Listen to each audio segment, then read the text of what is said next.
Moras Madita, dukung serta support channel YouTube saya, Facebook saya, beri dukungannya.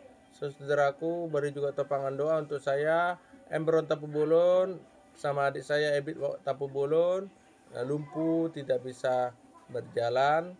Mohon topangan doanya, dan kiranya pemimpin gereja dan untuk semua Huria KBP bisa memperhatikan kami abang beradik lumpuh tidak bisa berjalan, sehingga kami bisa mendapat topangan untuk kebutuhan kami sehari-hari menjalani kehidupan hari yang depan. Salam sehat untuk kita semuanya. Salam damai Kristus. Tuhan Yesus memberkati. Horas.